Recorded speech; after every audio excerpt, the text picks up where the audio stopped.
2019-এর লোকসভা নির্বাচনে শূন্য, 21-এর বিধানসভা ভোটেও ফিরতে হয়েছে খালি হাতে। এক ঝাঁক তরুণ তরুণীকে প্রার্থী করে সিংকে ছেড়েনি 2024-এর লোকসভা নির্বাচনে। কিন্তু কেন?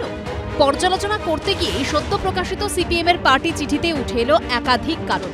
দলের সদস্যদের একাংশের নিষ্ক্রিয়তা, প্রায় 15% বুথে এজেন্ট দিতে না পারা, গণসংগঠনগুলির ক্রমশ দুর্বল হয়ে পড়া সহ একাধিক বিষয় উঠে এসেছে তাতে।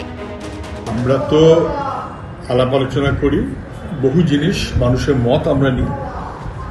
অনেকের ধারণা আমরা ক্লোজ ডোর নিজেরা বসে সব ঠিক করি, তা না। আমাদের পার্টি কংগ্রেসের যে রেজলিউশন, সেটা আমরা মানুষের মত। গত 3 বছরের কাজের রিভিউ আমরা মানুষের কাছে হাজির হব, মানুষ কি বলছেন আমরা শুনব।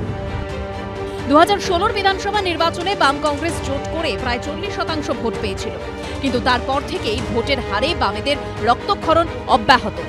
সদ্য সমাপ্ত লোকসভা নির্বাচনে সিপিএম-এর ঝুলিতে এসেছে মাত্র 5.53% ভোট।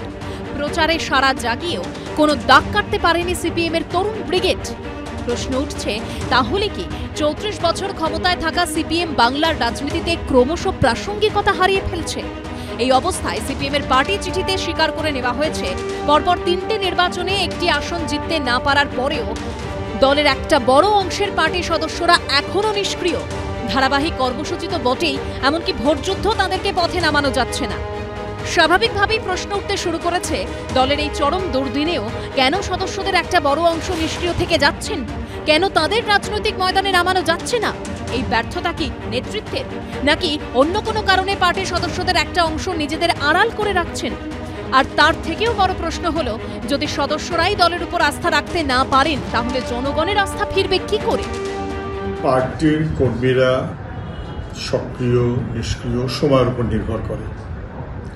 যে কর্মী একসময় দারুণ সক্রিয় ছিল, যে কোনো কারণেই হোক, নানান কার্যকারণ সম্পর্কে সে হয়তো এখন ততটা সক্রিয় থাকতে পারছে না, আবার কাল বাদে পরশু দিন দারুণ সক্রিয় হয়ে যাবে। আমরা এরকম দেখি তো। রেগুলার কাজের মধ্যে খুব বেশি হয়তো থাকতে পারে না, কিন্তু বিশেষ কোনো আন্দোলনে ঝাঁপিয়ে পড়ে। পার্টি চিঠিতে স্বীকার করে নেওয়া হয়েছে, যেখানে দলের ঘুরে দাঁড়ানোর কথা বলা হচ্ছে, সেখানে গত লোকসভা নির্বাচনে প্রায় 15% বুথে এজেন্টই দিতে পারেনি সিপিএম। রাজ্যের প্রতিটি অঞ্চলে সিপিএম-এর এরিয়া কমিটি, শাখা সংগঠন থাকার পরেও কেন এজেন্ট পাওয়া যাচ্ছে না? এটা কিসের ইঙ্গিত? একসময় সিপিএম-এর সংগঠনে একটা বড় ভূমিকা ছিল গণসংগঠনগুলির, কিন্তু বর্তমানে ছাত্র ও যুব সংগঠন ছাড়া বাকি গণসংগঠনগুলো যে ক্রমশ দুর্বল হয়ে পড়েছে, তাও স্বীকার করা হয়েছে। আমাদের গণসংগঠনগুলো একটু অ্যাক্টিভ কী করে হবে, পার্টির সক্রিয়তা আমরা কী করে বাড়াবো, তার জন্য আন্দোলনের কর্মসূচি আমরা কিভাবে নেব। এখন সময় অনেক বদলে গেছে।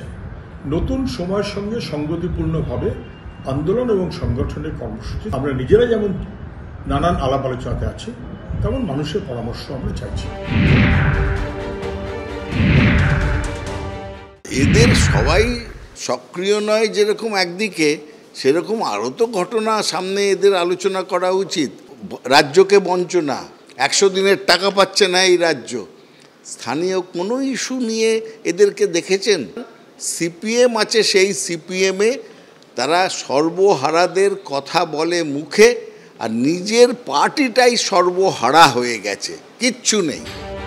বছর দুয়েকের মধ্যে রাজ্যে বিধানসভা নির্বাচন, সেখানে কি দলের অন্দরের ত্রুটি বিচ্যুতি কাটিয়ে ফের ট্র্যাকে ফিরতে পারবে সিপিএম? কাটবে শূন্যের গেরো? উত্তর মিলবে ভবিষ্যতে। উজ্জ্বল মুখোপাধ্যায়, দীপক ঘোষ ও রুমা পালের রিপোর্ট, এবিপি আনন্দ।